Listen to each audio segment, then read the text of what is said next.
for a second about a place that just feels like comfort, a place that feels like history, like home. For so many of us, that place is right in the middle of a kitchen, usually near the warmth of a grandmother's stove. Today, we're going to explore just how deep that warmth really goes. So, our whole exploration today starts with this incredibly simple sentence, just 7 words. A grandma is cooking a meal in the kitchen. I mean, on the surface, it's just a statement of fact, right? You can almost smell the onions frying, can't you? But believe me, there is so much more going on here than just making food.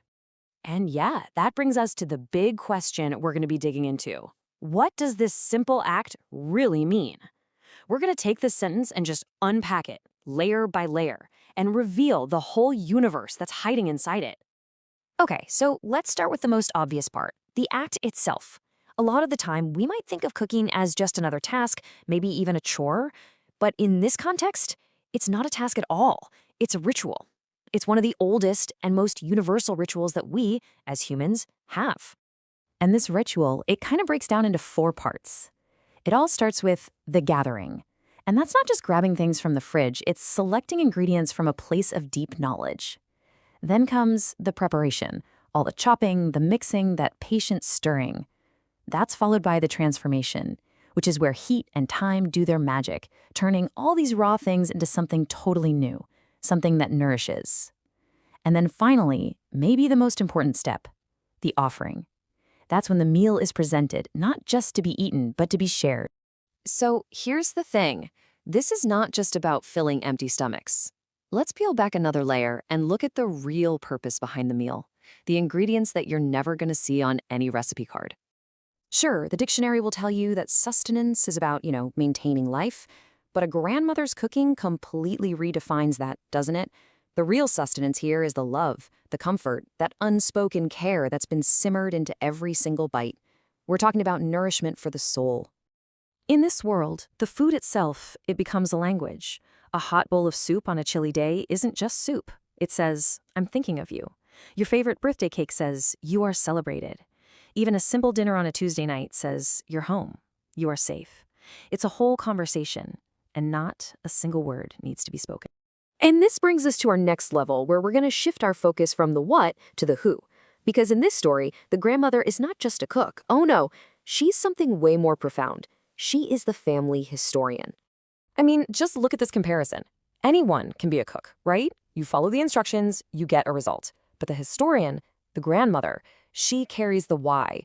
She knows the story behind that recipe. She remembers who loved it the most. She knows the little tweaks her own mother made to it. She's preserving a direct, living link to the past. It's captured so perfectly in this quote. In her hands, a simple meal becomes a story told in flavors. Just think about that. That little extra pinch of spice, that was your great-grandfather's favorite. The way the dough is kneaded, that's a technique that's been passed down for 5 generations. Each meal is literally a delicious chapter in the family story. All right, now let's zoom out a bit. Let's go from the person to the place itself. Because the kitchen, it's not just a room with some appliances. In this world, it is the true heart of the home. It's the central chamber where life itself just simmers away. I mean, really think about all the things it is. It's a classroom where recipes and really important life lessons get passed down. It's a confessional where secrets get shared over a quiet cup of tea. It's a laboratory for all kinds of experiments, both with food and with life. And, maybe above all else, it is a sanctuary, a totally safe harbor from whatever is going on in the outside world. And all of this leads us to our final, and maybe the most important layer of meaning. Now we're talking about the long-term impact of this one simple act. We're talking about legacy. And let's be clear, the legacy we're talking about here isn't about money or property or anything like that. It's about something so much more valuable. It's the traditions, the values, the shared memories that actually define what a family is. It's that invisible inheritance that we all carry with us. This map here just lays out the journey perfectly. It all starts with an originator. That tradition gets passed to an inheritor, who then grows into being the keeper of that flame. And every single time a meal is cooked, it's another link in this amazing unbroken chain, a promise that the family's story is going to continue long into the future. And in the end, it all comes down to this simple truth. A recipe, a list of ingredients on a page, that's just data. It's pretty meaningless on its own. It's the human element, the love, the history, the intention of the person cooking that breathes life and soul into it. That's the magic that turns simple food into a lasting legacy.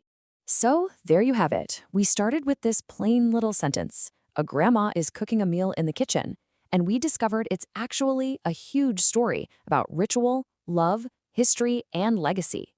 Which kind of leaves us with one final thought, a question for you to take with you.